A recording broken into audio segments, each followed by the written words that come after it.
Hi there.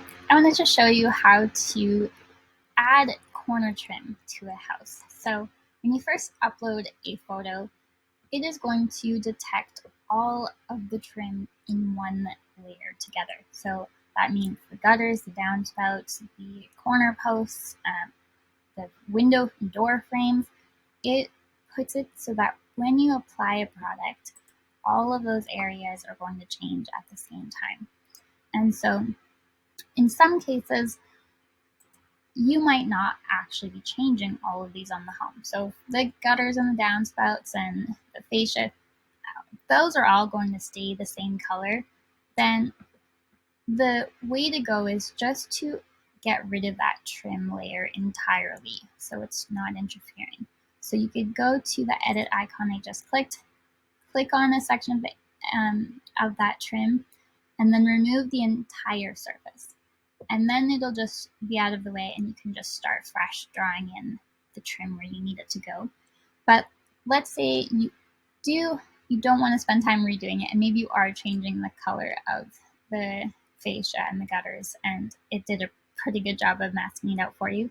So maybe you just want to remove some of the trim. So let's say this corner post, we want that to be a new color that's separate from the rest. So we'll choose remove from surface, and I'm going to choose rectangle because it's a nice corner post that's in the shape of a rectangle.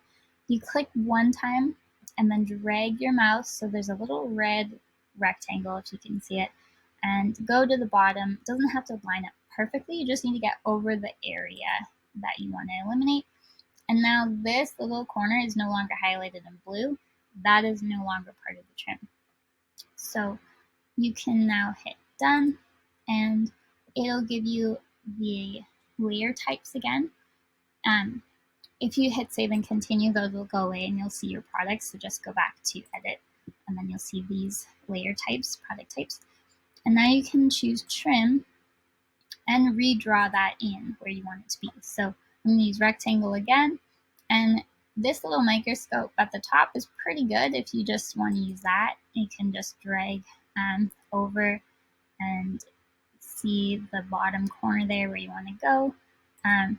You can also always zoom in and then pan, click and drag it over so you can really see what's going on. In this case, it is helpful because you can see the siding didn't quite get prepared all the way to that corner trim, and so you'll want to correct that as well in this case.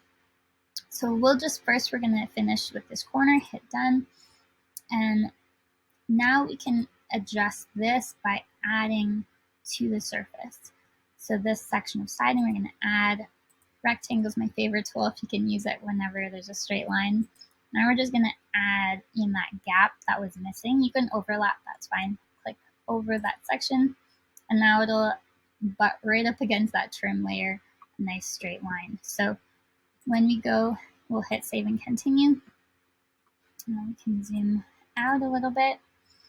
Now you can apply some product here. I'm going to choose one I already selected in my recent tab. And now you can choose just this corner, and you can make it whatever color you want. So let's say we want to do black corner post for in this situation. So now that is on its own, but you can still change the color of the rest of the trim if you chose to, and it is still all a separate layer. So I hope that was helpful. Thanks. Bye.